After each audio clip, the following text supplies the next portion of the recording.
ମା ସରସ୍ୱତୀଙ୍କ ଜନ୍ମ ଓ ସୃଷ୍ଟିର ପ୍ରସ୍ତାବନା। ସୃଷ୍ଟିର ଆରମ୍ଭରେ ସବୁଆଡ଼େ କେବଳ ଅନ୍ଧକାର ଓ ନିଶବ୍ଦତା ଥିଲା। ଭଗବାନ ବ୍ରହ୍ମା ଯେତେବେଳେ ସୃଷ୍ଟି ରଚନା କଲେ, ସେ ଦେଖିଲେ କି ଚାରିଆଡ଼େ କେବଳ ନିର୍ଜୀବ ବସ୍ତୁ ପରି ସବୁ ପଡ଼ି ରହିଛି। ନା ଥିଲା କାହାର ସ୍ୱର, ନା ଥିଲା ଜ୍ଞାନ। ଗଛ ଲତା ନଦୀନାଳ ସବୁ ଥାଇ ମଧ୍ୟ ସଂସାର ଏକ ଶ୍ମଶାନ ପରି ନୀରବ ଥିଲା। ଏହା ଦେଖି ବ୍ରହ୍ମାଦେବ ବହୁତ ଚିନ୍ତିତ ହୋଇପଡ଼ିଲେ।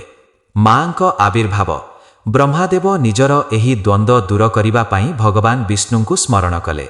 ବିଷ୍ଣୁଙ୍କ ପରାମର୍ଶ କ୍ରମେ ସେ ନିଜ କମଣ୍ଡଳୁରୁ ଜଳ ବାହାର କରି ପୃଥିବୀ ଉପରକୁ ସିଞ୍ଚନ କଲେ। ସେହି ଜଳବିନ୍ଦୁରୁ ଏକ ଅପୂର୍ବ ଦିବ୍ୟ ଜ୍ୟୋତି ପ୍ରକାଶ ପାଇଲା। ସେହି ଜ୍ୟୋତି ମଧ୍ୟରୁ ଧବଳ ବସ୍ତ୍ର ପରିହିତା, ହାତରେ ବୀଣା, ପୁସ୍ତକ ଓ ଜପାମାଳି ଧରି ମା ସରସ୍ୱତୀ ପ୍ରକଟ ହେଲେ।